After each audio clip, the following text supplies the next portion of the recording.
He is considered a foundational figure in jazz guitar, shaping the way the instrument was played and perceived.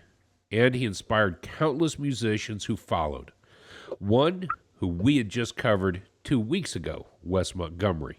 This week, we're looking into the compilation album, The Genius of Electric Guitar, from 1939 to 1941, the great Charlie Christian.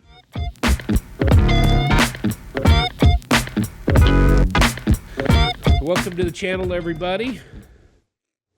You know, each week we're doing this countdown from 100 to 1, and we have been using the JazzWise magazine. One of the things that I find most important about the magazine itself is the articles that are associated with the album. There's some great music listed beyond what the artist is there for, some of their inspirations, some of what happened after and before them. These articles are priceless when it comes to reading the magazine. So if you haven't gotten yours, go to jazzwisemagazine.com, pick one up. We're not a sponsored channel, but it was just simply our guide for the top 100, which has gotten us to number 19 in the countdown to 1.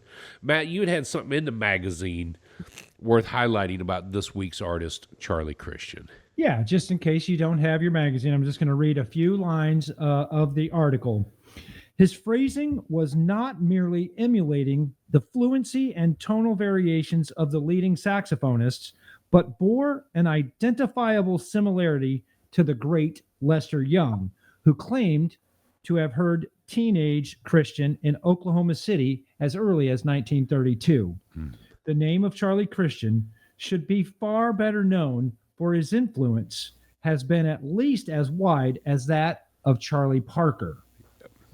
I'm down with that. The influence as wide as Charlie Parker. Now, here's the thing for me. I read that and I'm thinking, I have heard about Charlie Parker for a long time. This week that we're covering Charlie Christian was the first time I've ever heard about Charlie Christian. Now, that's not saying much because we're unconnoisseurs. We don't know, we don't know left from right most of the time. But this week covering Charlie Christian, man, I'm excited. I really am. I'm excited to show you what I've learned. We're doing some changes about the segments of everything that we've got going on. We've looked at it, we've talked about it, and as the crew, we've decided that the best of the best is to highlight this first segment first. I'm not sure what we call it, the old man in new jazz, or the newest member of the crew gets the newest albums of the week. So we'll come up with some catchphrase later, but right now, old man, new jazz. Wow, what an introduction that is. Goodness sakes. I don't know if I can really step in there or not. I do have some gray hair, especially right here, which would indicate some bit. I thought Matt was talking about the new music of the week. Yeah. Hopefully this gray hair indicates some sense of semblance of wisdom, but maybe not. Maybe not. Well, why don't you drop some of that wisdom on us and tell us what's new? What's the new album this week? What's new this week is an album called Chroma. It's done by Emma Ravitch, and she is on the ACT label. This album came out in, I believe, September of 2023, and this is her second release. And actually, when I was studying Emma, I found out that she's got at least one or two maybe newer albums, but I didn't find those until late last week. And I thought, hey, we're going to go with Emma because I really like this music. I think it would be considered free jazz on the free jazz side. Otherwise, yeah. Her first release was called Incantation, which was on the ACT label. JazzWise, the magazine you just referenced, called her a force to be reckoned with. And the title, obviously, of the album is Chroma, because the majority of the tracks have to do with different variations of colors, which I think is really impressive. Looking here, Emma does have a brand new album that's upcoming. It is not out yet. So it will be released in 2025. The name of it is Inkira. And yeah, there's one song out now, but it's going to be 10 songs, 42 minutes. So coming out this year yet, Emma. Yep. Now, what caught my attention when Dad sent this over, let's talk about this. I thought, oh, cool. What a great album. Dig into the music. Now, she does have chromesthesia. So when she hears sounds, she sees colors. Yeah. Yep. And so I thought it was interesting when I first heard this album. What a cool way to name your album. If you see colors, well, I guess we all see colors, but I can feel colors is all I think about. And of course, the album, which is up on screen right now again, has just got swatches and swatches of colors. It was also the first time I looked at ACT as a music label. So, man, this is a super great album. It's a German label, right? Yes. Yep. German label. And just in case, and you can go do your own research as our listeners, but Emma is also a fantastic composer. I watched an hour concert of her big band, her directing her big band, and it's on YouTube. I'll get the link so we can put it in the show notes. Yep. And also, I'm going to include right now actmusic.com, the website where you can go check out more artists from the record label ACT. Cool. Good. Sweet. That's what's new, brothers. That's what's new. Yeah, that's great. All right. Are we ready to get into some clips tonight? I think we sure are. I'm ready to hear some Charlie Christian.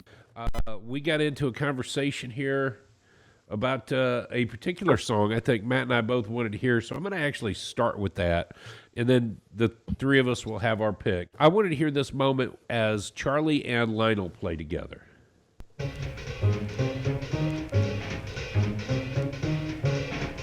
And this is on the song 7 Come 11.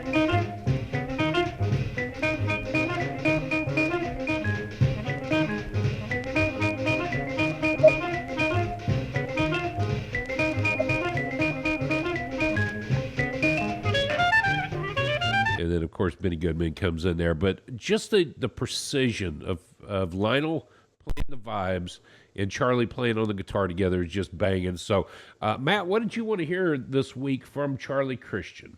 Okay, well, my pick this week is song number 10, and it's called Benny's Bugle. If you could start me right at the very beginning and just play, I don't know, the first 45 seconds or so. Benny Bugle.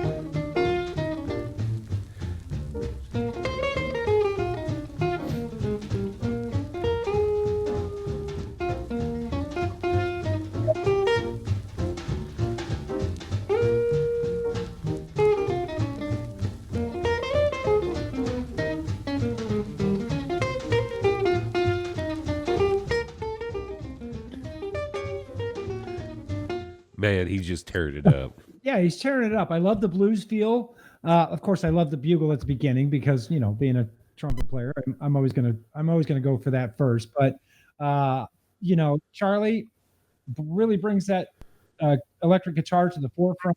I'm not going to give anything away, but I'll let you talk about that in a little bit. But he really brings that solo piece right there to the forefront. Everyone else kind of stepping back, and then finally the clarinet comes from Benny Goodman. Yeah. So I just thought it was a cool clip. It was. Yeah, I agree with that. Very swinging type. Yeah. Yeah. I wish that at a time like that, I would like to be able to dance. Yes. Right. Yeah. I think that our scores may not reflect this at the end of the night, but I think that all in all, I think all three of us heard this week listening, man, this album swings. There is no doubt that 1939 through 41 era, and of course it's big band stuff too, but the swing bands, man, these guys were swinging. Yeah. So, Dad, what about your clip? Hey, I'd like to, for our listeners, followers, to hear Waiting for Benny beginning at 340, Okay. this track. Let's And do you that. could play through the rest of it if you wanted to, or just maybe a minute of it. I'll get some time for them. Here we go.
Is that cool? Oh man, I love Yeah. that. I just really, really like that whole track. And unfortunately, we don't have time to play the whole thing, but we don't have time to play the whole album. Right. But the whole album is like that. It just brings you into it, and you can hear the rhythm, the piano, the drums, the trumpet. Like, man, I'm sure, well, both you and Drew definitely like that whole piece.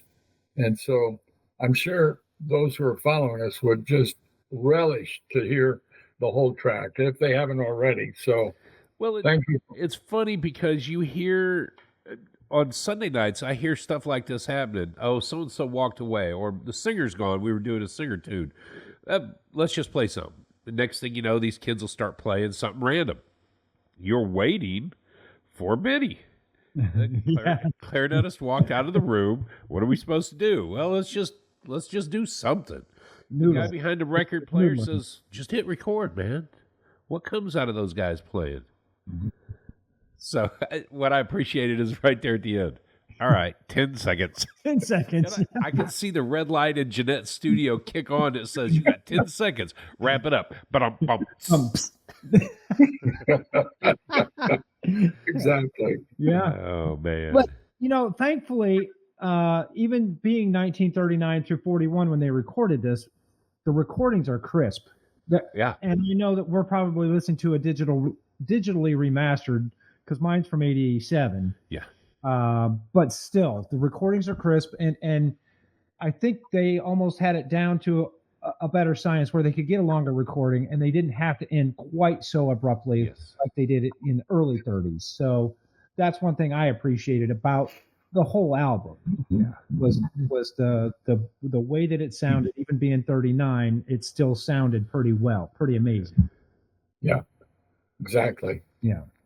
All right, Drew, what about your clip? Now, I wanted to hear some foundational stuff. I mean, we're going to get into this dialogue here just a little bit about who Charlie Christian was, but he established the electric guitar as a solo instrument, the granddaddy of electric guitar and jazz. There may have been somebody before him with an electric guitar in jazz, but it was still just electrified so that you could be heard in the rhythm section. So we're talking about the man who began solos with a guitar.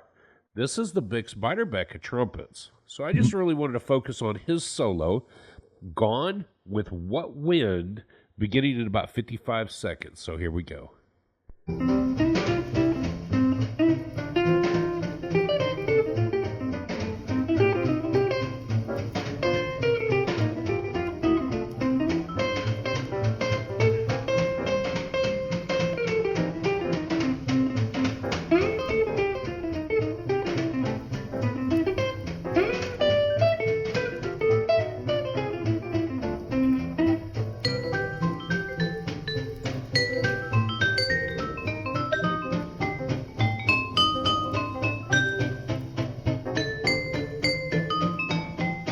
I'm not going to keep playing all of Lionel Hampton's solo there, but there is so much love from the Lionel Hampton vibes. We've grown to really appreciate him since we did Gary Burton's album, Genuine Tongue Funeral. But to hear Lionel Hampton just tearing those things up, and then to know in a few years he was leading a group overseas where my man Clifford Brown got to play with him. So I have loved the sounds of that. But going back to Charlie, he was the innovator, the foundational figure of jazz guitar as electrified. So that solo to me, and then to have the vibes. And of course, we go back to the opening segment, 7 Come 11. When those two are playing the exact, I mean, it's the head of the music, but they're playing the same speed in sync. It's just phenomenal to me. That's why Gone with What Wind was a song of my choice this week. You know, you brought it up a couple of times. I was reading a Reddit group this week, and I just made a few notes. I just want to read you one of the quotes somebody from the Reddit group said. Eddie Lang, who came before Charlie Christian, was for modern chord voicings. Lonnie Johnson was for the early blues and jazz guitar stylings. Django, we covered Django, for classical harmony melody figures, and Charlie Christian for swing and bebop influences. So there were other guitar players who did come before Charlie, electrified even, but none of them stood out quite as much as Charlie for the jazz and the swing. So, you know, when we covered Django, the gypsy jazz. Yep. Yes, it's jazz, but it's got that gypsy influence, and I don't know. For me, Charlie is the beginning. He's the alpha for me. I appreciate you reading that Reddit thread, because it is the reminder for us. This is what we're learning. You know, you forget about the people who had come before him. So those two, right? So if it precedes Charlie, then it would have to be the late 20s or early 30s. And so the recordings that we have, I don't know. Not necessarily, because Eddie Durham had gotten the same guitar just, it was 2 years before. Once Charlie got hired by Benny Goodman, he got rid of his acoustic, which he had a megaphone for, and bought that early ES 150, which was $150 guitar. Which later you find out it was worth $2,800 then. You know, I'd get rid of my old acoustic and I'm going to buy a brand new $2,800 guitar. How much am I getting paid as a musician then if I could just scrap the old? So Eddie Durham was just playing that the year before when it came out. So there wasn't much electric acoustics before that. So it wasn't 20s. It was right then, 1930. I think it was 1936 or 7 when that was introduced. So just a few years before. Yep. Right. But of course, then as we get into it, you hear that later he is inspirational to most every rock guitarist that follows later. So anyways, let's get into the slideshow, because I'm sure we're going to talk about some of that here in just a moment. All right, here we go. Just like I say every week, whatever you do it to jazz. Do it to YouTube jazz music. That's what I thought you were about to say. Just do it to you, baby. Do it to you. But you'll hear in our weeks coming up, our week in music, that's pretty much what we do. Of course, tonight we are talking about Charlie Christian, the album The Genius of the Electric Guitar. I put 1987 on the list because that's the album, the compilation remastered album. Yep, compilation album that we listened to was from 1987. I did put a picture of the artwork up there, the cover. In my opinion, it's just okay. It's nothing spectacular. If I was just flipping through, and it wouldn't make me want to listen to the record. Well, it's a masterpiece collection, and as I was looking for earlier names today, some of the Columbia Jazz Masterpiece Collection albums were done just this way. Yeah. So they had that same blue border, had a picture of the person on the front. Yeah, nothing to write home about. But much like the monuments down at Jeanette, they're all done the same way. Yeah. On the Walk of Fame. On the Walk of Fame. Yep, I get it. But Charlie is not on the Walk of Fame at Jeanette, but that's okay. All right, moving on to the next slide. Jazz style for the day. This week, going in alphabetical order once again, I chose Cape Jazz. Now, I never heard of Cape Jazz before. Dude, oh, that's Camptown. That's This is Camptown. Cape Jazz. Cape Jazz is a genre of jazz that is performed in the southernmost part of Africa. The name being a reference to Cape Town, South Africa. Now, I didn't do any more research on Cape Jazz. I couldn't tell you one artist of Cape Jazz. I just thought it may be interesting. If it comes up in the future, hey, this may be Cape Jazz. At least we know the style that we would be talking about. Drop some comments below because just like you, I didn't even check this out yet. I saw the slides this morning, and I'll check into some of those artists or some of those people. Dad, did you check any out? I did not. Nope. All right. But just making sure you're awake over there. That's a good plan to follow. All right, next slide where you can get it. As always, tonight's album is on all of the major streaming platforms, but we would prefer that you go to your local record store and try and find one for purchase. So buy local, of course. I did put a quote at the bottom of that slide. 1939 and Charlie Christian wasn't a great year for Charlie. He didn't do many quotes. There was not much written that he said, so I picked a quote by one of the artists that he influenced. Charlie Christian had no more impact on my playing than Django Reinhardt or Lonnie Johnson. I just wanted to play like him. I wanted to play like all of them. All of these people were important to me. I couldn't play like any of them, though. That was from B.B. King. So, yeah, even B.B., even Charlie being an influencer of B.B. King, that's a span of 50 years because, from what I remember of B.B. King, I'm sure B.B. started quite a bit earlier than what I remember him starting. But anyways, that's still pretty good. That's a good quote about Charlie. I was confused. I was thinking, oh man, he's meaning that Charlie had a great impact, but he didn't have more of an impact than Django or Lonnie. Yeah. I think that's what he's saying. So all of them were extremely important to me. All of them were extremely important. Yep. All right, let's move on to the next slide. And we're changing the history part just a little bit. So we're just going to do this year in history. So in 1987, again, because that's the album that we're listening to. I'm not doing 1939, the album recording date. I'm doing the remastered date. Dirty Dancing, the movie came out. Living on a Prayer with Bon Jovi and With or Without You by U2 all came out in 1987. Also in 1987, Ronald Reagan gave the Berlin Wall speech. Gorbachev, tear down that wall. And Les Mis opens up in Tokyo. So those are just a few facts about what happened in 1987. Next week's going to be a lot easier because the album, when it was recorded, it will be the year. There was a major happening in that year. Oh, look out! Just saying. We'll get to that next. We'll get to that soon. The world has not been the same since. No, it has not. That's right. All right, let's move on to the timeline slide. This week was a little difficult for me because Charlie, he wasn't on the scene very much. So I put that he was born in 1916. He passed away in 1942. The Genius of Charlie Christian, which is one of his albums, was released in 1972, so posthumously. This album, of course, was remastered in 1987, so this one I got in 1987.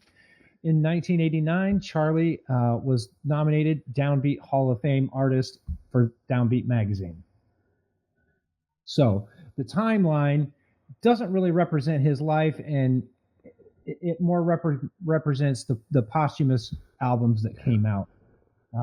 So we'll get to that here in just a second. Let's move 2 on. years on the scene, and that's it. And that's it. Yeah, 2 years. Can you imagine if he'd have had 5, if he'd have had 10, the amount of music that we'd have had from him, and even the greater influence that he would have had. Yep. So let's move on to the information slide, and then we'll get right into our discussion. Yeah. Man, we're cruising right along tonight, and I appreciate that. So the influence. I see that before you get into that, one of those things on that timeline could have been the 1990 Grammy Hall of, not Grammy Hall of Fame, 1990 Rock and Roll Hall of Fame. Uh-huh. that kind of helps set up this idea that he wasn't just the jazz or the swing, but also an early rock guy. So, anyways, let's get to the information slide. Sorry. That's I okay. wanted to make sure I highlighted that so I don't forget. Yeah, I don't blame you one bit. So the influences that I found was really the only one that I found was Minton's Playhouse, and that's where he kind of got his start. Playing at the Playhouse was where he kind of got his start.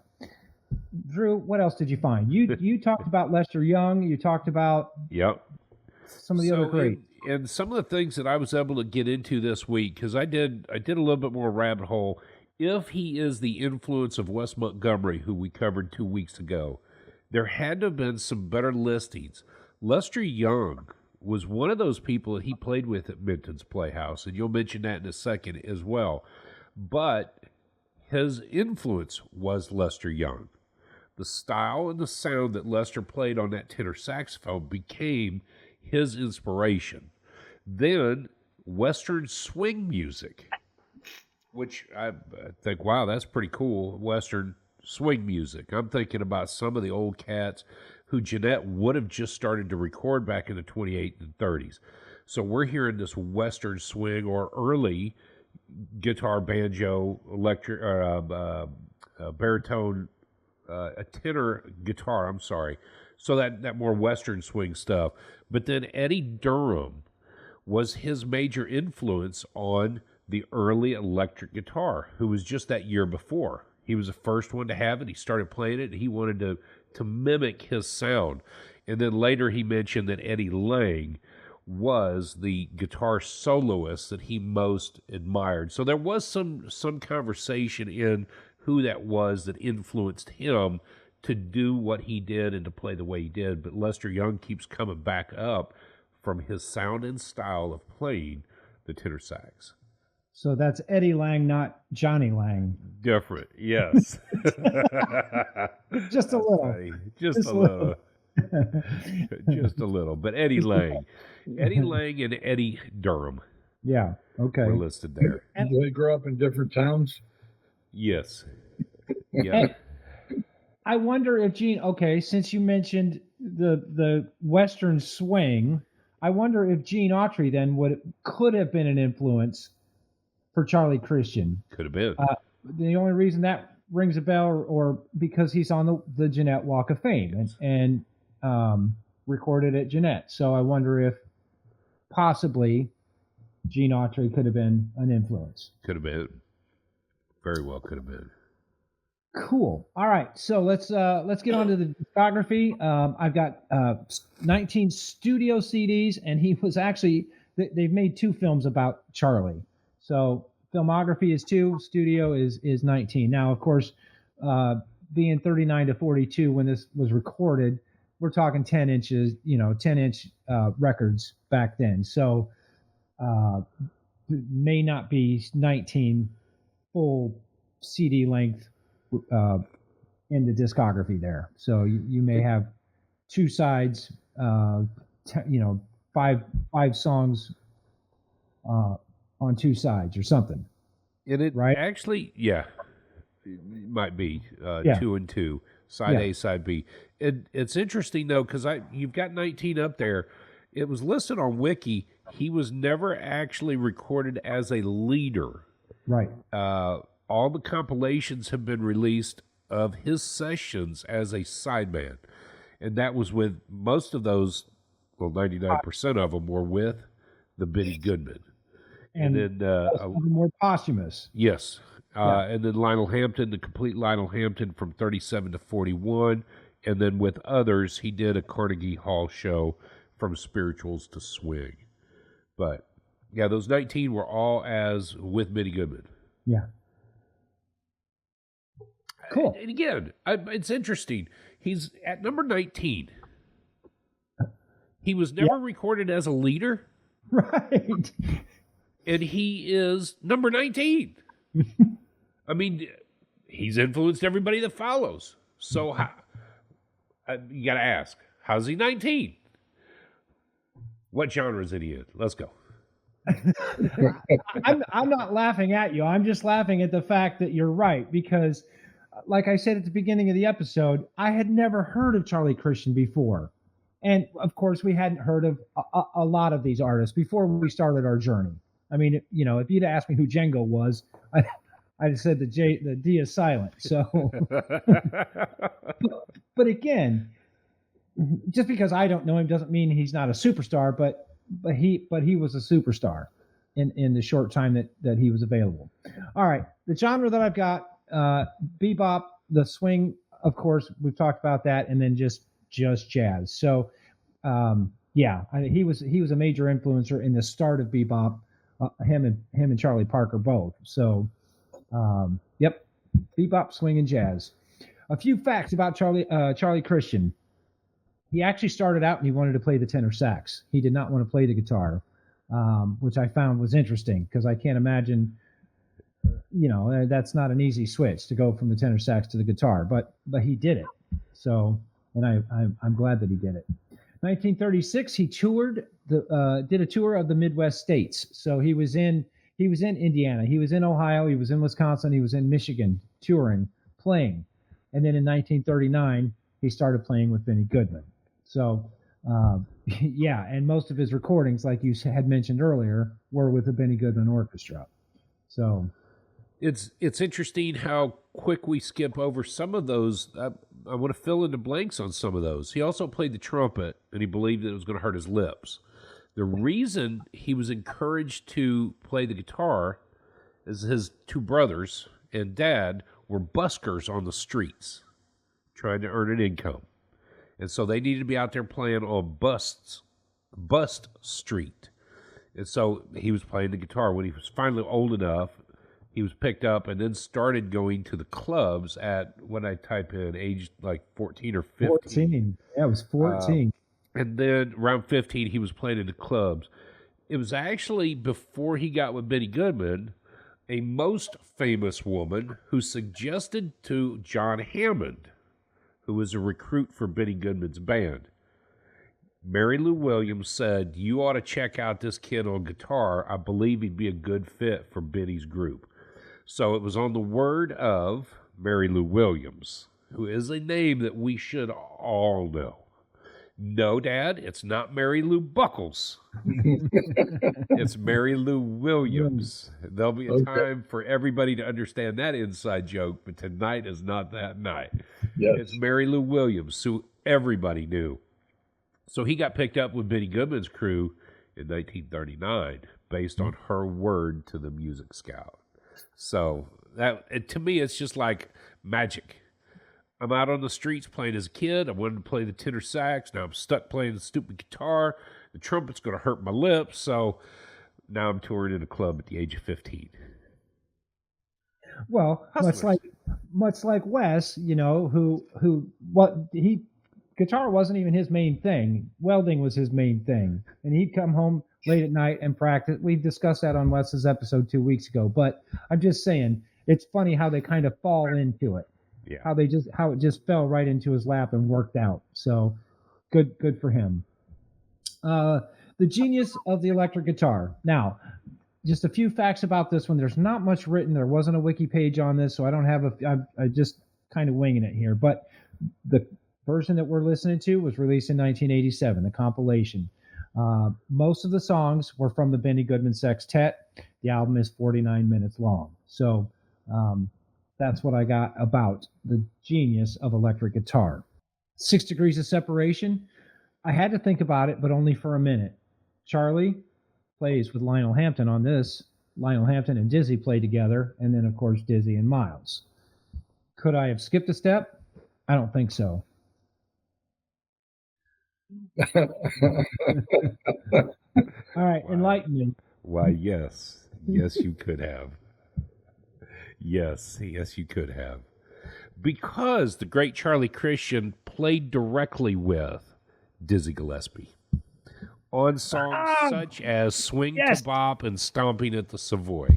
Oh, so they were known to play a lot together, which was part of why and how Charlie Christian got to be known as one of the early beboppers. There's an awesome album, After Hours, from 1965. Duh, Charlie Christian and Dizzy Gillespie. So yes, you could have. It was so, looking into that, 2 years. The man's music happened for 2 years. And he's played with all the greats. He was known by many of the greats. He had an opportunity to tour with so many people of the 30s and 40s. He's known in the rock music world. He's known in the jazz music world. His impact in a short 2 years was just so big. But how did he get to be known as the early bebopper? And it was because of that time with Dizzy Gillespie. This cat, we should have known of. Yes, we should have. But I look at Dad in the upper right-hand corner. The journey started 40 weeks ago. How am I expected to know everything? And it takes me to our early conversations even before we started to record. There's that day. Just plug me in and give me all of the information. I want to know it all. I want to know it now. But the journey is part of this opportunity. So don't download it. Just listen. Just listen.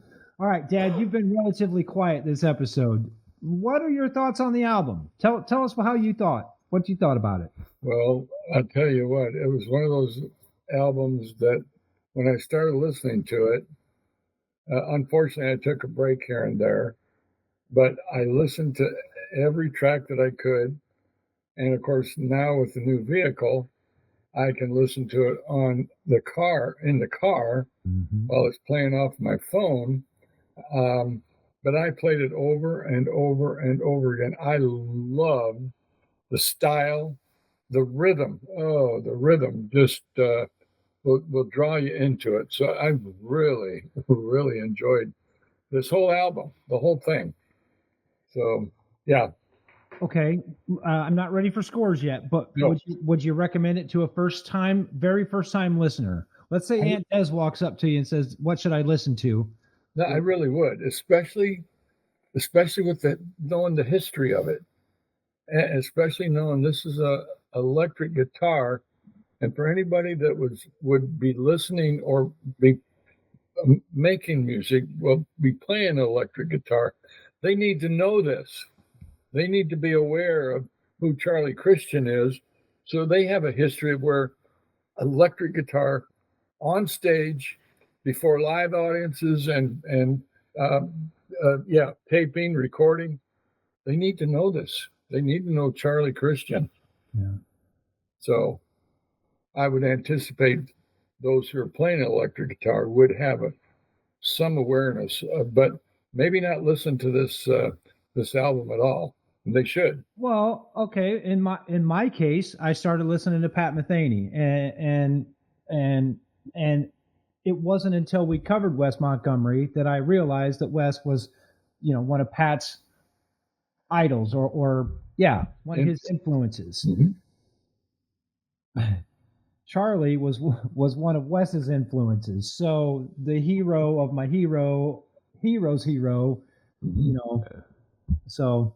Yeah. Drew, what about you? First time listener? Would you recommend Charlie Christian to a first time listener? It is a quintessential sound. You need to know where jazz roots begin. This is that early jazz swing to me. So yes, I would make sure that everybody had. Yeah, you need to listen. But it's the Benny Goodman Orchestra. How do you tell a new listener, hey, what you're listening to is Charlie Christian? But they're going to say, yeah, but I hear the clarinet in here. That's all, the clarinet and the hi-hat are all I hear. How do you kind of describe Charlie as opposed to the Benny Goodman?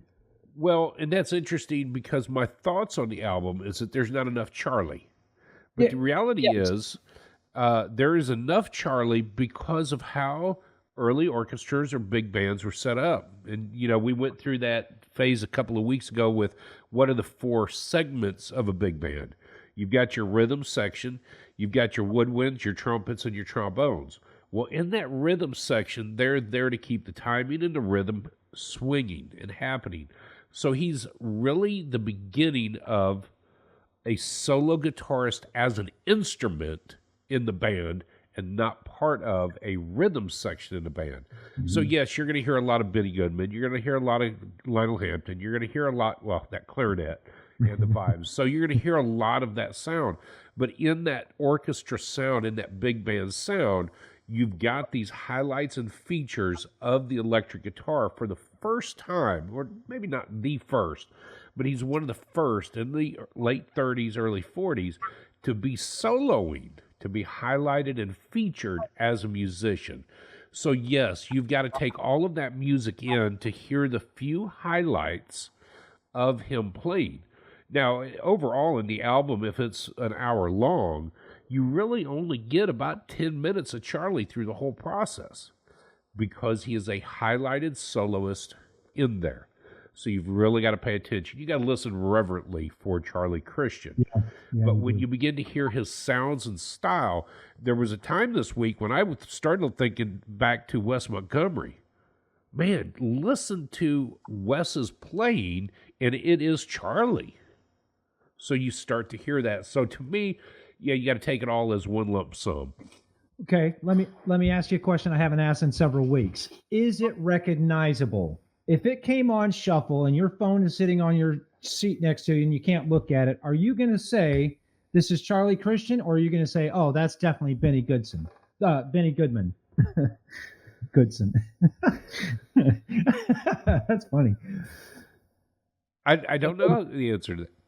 I think it will be because, first of all, you're coming out of the 20s and 30s where the clarinet, the banjo, and the cornet were the sounds, and a bass guitar, a stand-up bass, or something, a double bass. So you have those unique hot sounds of New Orleans. You have the bigger band styles of the 20s and 30s, the dance bands. But for the first time, you're hearing the clarinet with a guitar. You're hearing the vibes with the guitar. I would think, yeah, I would start to recognize that it would pull out. The trade-off, though, just like I said, is that Wes Montgomery playing? That was my thought, but Wes has more gospel and R&B to him than Charlie Christian does. Dad, recognizable for you, you think? I believe so. Yeah. Yeah, although, like you're saying, it is Benny Goodman and you hear a lot of the clarinet. I believe once you start listening to the guitar, I think it is very recognizable. Okay. I would say, yeah, that's Charlie playing. Yeah. That's, Matt, tag us in and tell me what your thoughts on the album was. Tell me if you would recognize it. I'm not sure I would recognize it as Charlie Christian. That's the frustrating part for me, because I love to play that game where I was driving today, and I had my phone sitting on the seat face down with I was listening to the album. When it moved off the album, I was excited to see who was coming up next. You know, of course, Wes Montgomery, and then finally we got to Pat Metheny. But if I'm listening to it on shuffle, and you know, you're hearing Chick Corea, you're hearing Herbie Hancock, you're hearing Bud Powell play, you're hearing this, that, and the other, and then all of a sudden Charlie Christian comes on, I'm not sure I could pick it out as Charlie Christian. Benny for sure. I would probably say Benny for sure. And I always try, I like to guess in the first 20 or 30 seconds of the song, which isn't fair. You got to wait. Sometimes you got to wait 2 or 3 minutes to realize who you're listening to. I think, I'm sorry, I don't mean to interrupt, but I think I would recognize it based on the rhythm. Especially if this album were to come up, I would recognize the rhythm to it. Okay. What you call the melody. Yeah. And the repeat. That's part of the reason I think I would recognize it. All right. Cool. I'm not sure I would recommend the album to a first-time listener. They've got to have a deeper foundation, a deeper knowledge, I think, than a first-time listener would be willing to put in to listen to Benny Goodman and Charlie Christian. I wouldn't recommend it. Well, and again, a comment might depend on how old the person is that you're saying, hey, listen to this. Yeah. This is your year, right? Yeah. 1939. Yeah. Right. Just saying. I'm surprised you didn't know Charlie Christian. Just saying. I auditioned with. He knew Wes Montgomery because he was from that Midwest region in Indianapolis, Fort Wayne. Yeah. No, Dad knew Eddie Lang in Eddie Durham. He hung out with him in the late 1800s. Right. Okay, I can see that. Yeah, I could see the age depending on who you're going to recommend to listen to. But I don't know. For me, I don't think I could. I don't think I could tell one of my friends, "Hey, this should be one of the first things that you listen to in the jazz." Now, you say that in a different way, though. Should an early listener listen to it versus is this one of your first albums that you would put a new listener on? And that, there's top 10 that I would say yes to. But a first-time listener, this has got to be on that list. So, Top 10? Not Charlie Christian necessarily as the artist, but if you're starting out with jazz, this is the beginning. Okay. It goes back to the same thing that I think about with Biggs. You have to have the foundation of jazz music. Where did this sound come from? And where's it going? The book I'm just about done with, Playing Changes, talked a whole lot this week in this particular chapter about Robert Glasper. And he talked in a few chapters before Kamasi Washington. Every jazz stream has branched off. We get Herbie Hancock from just last week as we talked about Headhunters. Yes, I'm sorry. I was thinking about Maiden Voyage. That's all I was a sea cruise there. But every stream of jazz has branched off along the way. But in that process of things, where did it begin? And that's why it's a quintessential. Okay, fair enough. I agree, Matt. I agree with your opinion. It can be wrong, but I agree with it. Okay, I forgot to mention it during the slideshow, but this album did not make the list in '99 or '06. So this is the first time that it's been on the Jazzwise 100 albums that shook the world list. Coming in at number 19. Wow.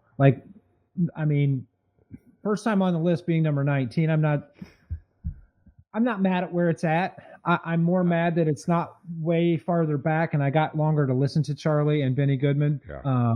Because I think that it would have been something that I will go back to, and it will be something that I go back to.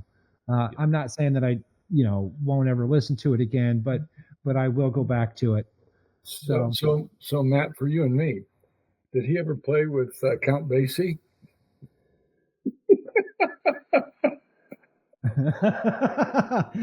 Well, we didn't see him in Fort Wayne with the Count Basie band. Let's just put it that way. Okay. My trumpet's down, so I can't play my D for you. I'm going to play that D for you. My low G, since I've had that cold, I'll have to go really deep. Really deep, really low. Oh, that's a good one, Dad. All right, I put in my notes from last year when we covered it on our personal journey. And this is terrible to say, but if we found it more interesting, we'd have done a deep dive into Charlie. I didn't find it very interesting last year. Now, we've had almost 52 more weeks to listen to jazz, and so swinging back around to this week and Charlie Christian, I did put in a lot more time listening to Charlie Christian this time around than I did a year ago when we covered it. I said it's not Django. It's not Wes, but it is it's Charlie and a Benny Goodman album is what I put in my notes. Yep. Historically, it's got a very big impact, just like you said, historically.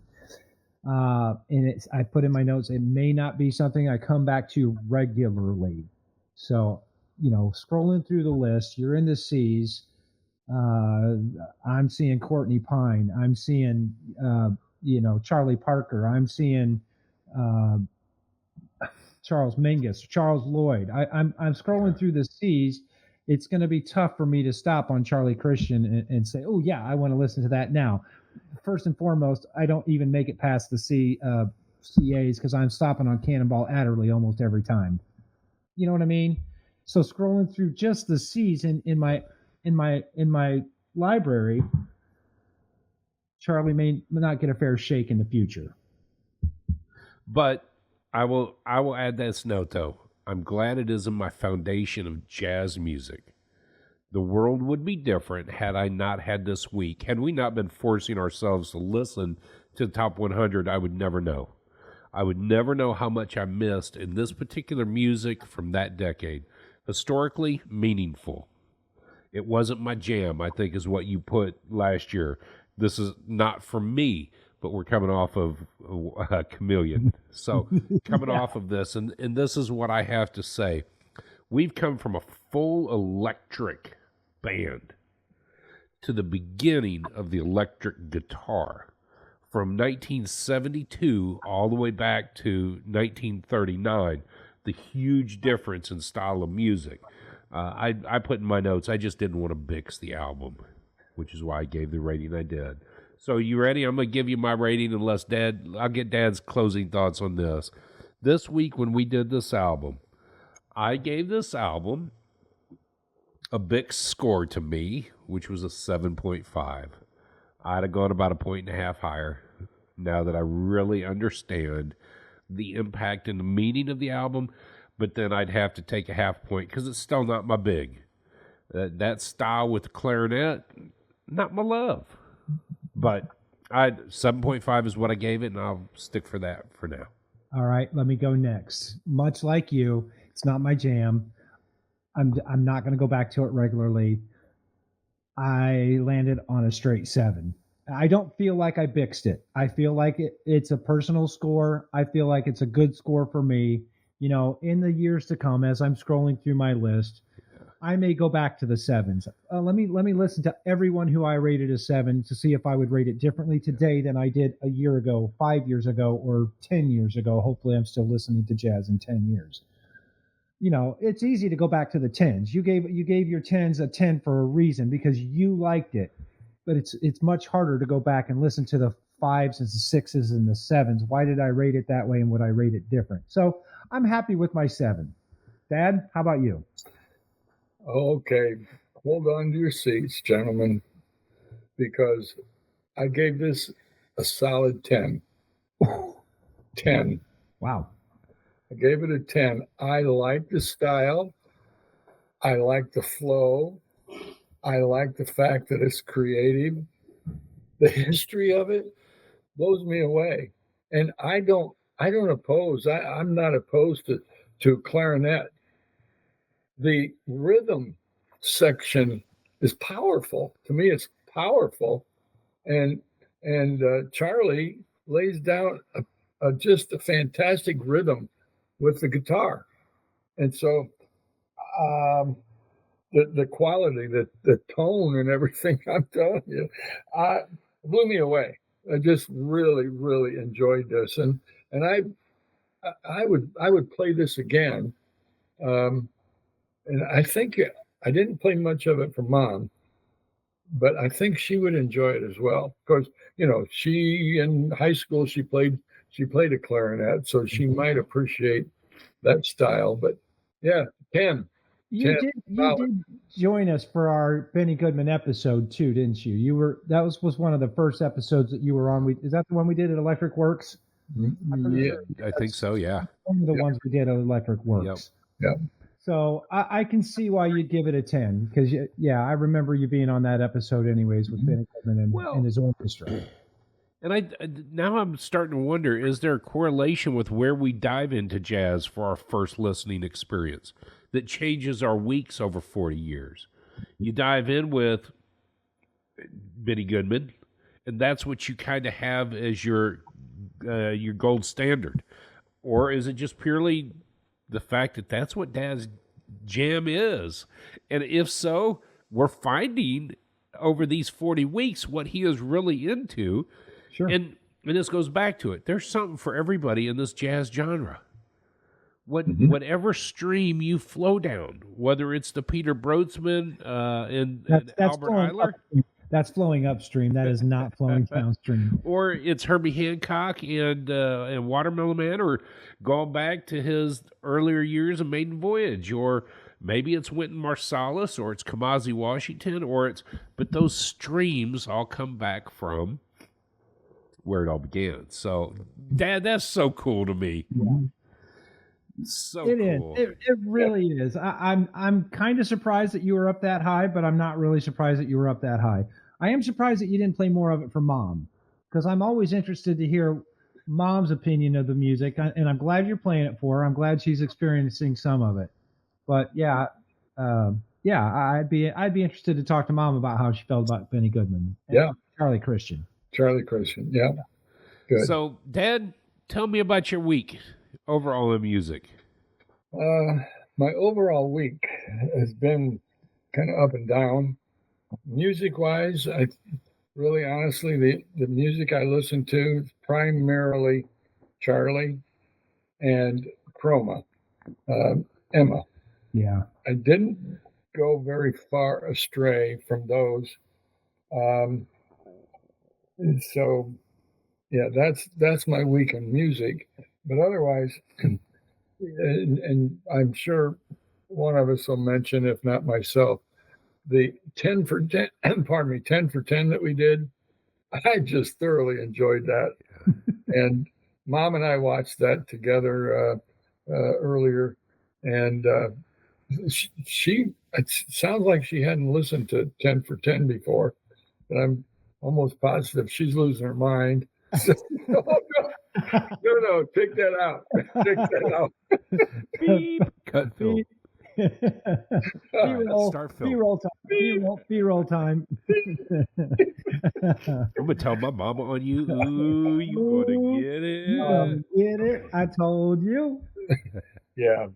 So I've had last Friday we had a meeting in the morning, Fellowship of Christian Counselors, and we had some people from Nigeria come and talk about the ministry they're doing. I got a new tablet.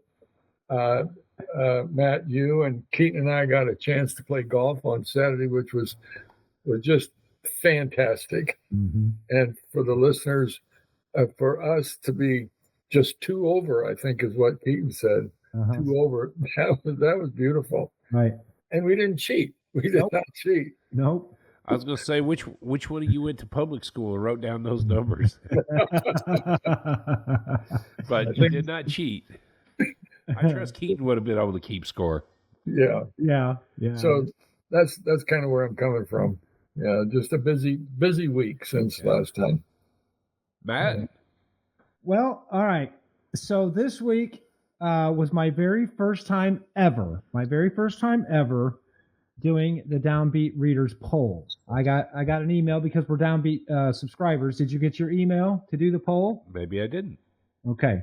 So I got my link to be able to do the Downbeat Readers poll. The Downbeat Readers poll will come out in the December episode of this year. So I just felt really cool about being able to pick some of my favorites for the Downbeat Readers poll, and I can't wait to see the results in December. Yeah. I was super excited about that. It didn't take long, 5 or 10 minutes, but man, there were some names on there.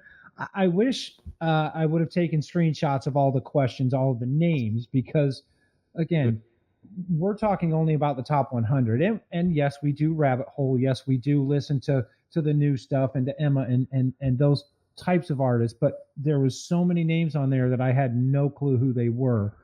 You know, I love doing our episodes and I love listening to jazz, but we're still only scratching the surface. We're just at the tip of the iceberg, even being more than almost 2 full years into our journey. We're still only at the peak of the iceberg. So I love I love that. Besides that, I stayed in the C's in my library because it was Charlie Christian week. I didn't stray much off of the C's. So I had some Cassandra Wilson in my ear. What? Yeah. Really? Yeah, I did. I had to play some Charles Lloyd. Kindred Spirits. I mean, come on. Wow. Yeah. Let's see who else. The Christopher Zwar Orchestra. If you like Maria Schneider, you'd like Christopher Zwar. He's in the C's, and of course, Chuck Mangione again this week. So that's my week in music. A lot of Chroma for sure, because Emma's just amazing, and a lot of Charlie. And I can't believe I forgot the Charlie Diz album, because that was one of my more favorite than the Genius of the Electric Guitar. There's a lot of great Charlie Christian stuff out there. There is. I'm glad an album of his is on the list. Period. Yes, me too. We would All have right. never known. How about you? You know, this week in my music exploration, I stuck with some common names and some uncommon names. I went back to an album, Matt. I'll put a bleep in it, but F Your Feelings. Robert Glasper. Robert Glasper. And the reason is I got into RH Factor from Roy, and I started listening to these musicians branching out of jazz and into what the book calls neo-soul. This whole different hip-hop sound. So I went back to Robert Glasper's albums, Black Music Volume 1 and 2, and then I started to understand something that I missed in the album Double Booked. He wanted to keep the music separate. My jazz stuff and my hip-hop stuff separate. And the album was putting both of them together. It was his first time to say, this is both this music, and this is me. And so I got into a lot of great music this week because where jazz is going, where jazz has been. Emma, I loved listening to her stuff too, but you know, you go back to the Winton and you hear the split in music to the classical side of things. You go back to Wes Montgomery, I'm sorry, not Wes, but who am I thinking about right now? Charlie Christian and the rock stream. You go back to Herbie Hancock and the split to the funk fusion. So to me, my music was all over. Now, we had a concert last night that Lily and I got to go to. Sarah and I had been ill over the weekend, and this was her concert of choice to go here. This was the concert that had Cat Scratch, Suicide Machine, Fishbone, and then it was Less Than Jake was the headliner. So it was 4 hours of great music last night. A punk rock band was in the mix of things, and then the ska band of Fishbone came out. What an epic night in music with my daughter, and it was just so cool because here you've got a contrabass sax. He was playing the tenor, and he played the soprano sax. You've got trombones and trumpets up there on stage, dancing, having a great time. So that was last night. Saturday, Lily was sick, so I had another trumpet lesson. And I felt like I was being pushed off the ledge. Learn to fly, baby. Here you go. Because all the gloves were off. Well, that's great, but. That's cool, but. That's nice, but. I'm glad you can do that, however. And it reminded me of watching the Clark Terry documentary when the pianist is sitting there. He goes, yeah, that's cool, but think about dee-ba-da-ba-ba-dee-da. I'm like, what are you hearing that this kid on the piano didn't? That's what Joe's listening for. And I'm like, oh, this is like a grown-up lesson now. This isn't kid gloves anymore. And then Sunday we learned a new song, Cantaloupe Island. I had an opportunity to solo, and there are some major changes in that song. And I thought, well, if there's ever a time to fly, here it is, baby. I didn't keep up. I wasn't in the changes at the right time yet, but it was the first time going through the song. I did make the changes in the chords. So to me, that was a big deal. So are you going to memorize some of the solo? Of my solo or of... No. Freddie's solo. I think that I should. I think you should put 2 measures of Freddie's solo in there somewhere. Okay. I think I should memorize his solo, period. Yeah, but then I can add it to mine. I'll use the E flat minor for Freddie's or something. I'll try that. But yeah, it was so cool because we've listened to it, we've talked about it. I know this song, I know the sound of the song, but I have never tried to play it on a trumpet, and now we've got that song in our repertoire, or we'll have it in our repertoire. So that's been my music in week. Matt, I'm going to hand over the honors. Listeners, you need to prepare yourself for next week's album. I cannot, or maybe Dad, if you've got your magazine ready, I cannot announce next week's album without going into tears. Okay. 'Cause this. Whew. You mentioned it already tonight, Dad. You mentioned that you enjoyed the Charlie Christian album because of the history of it.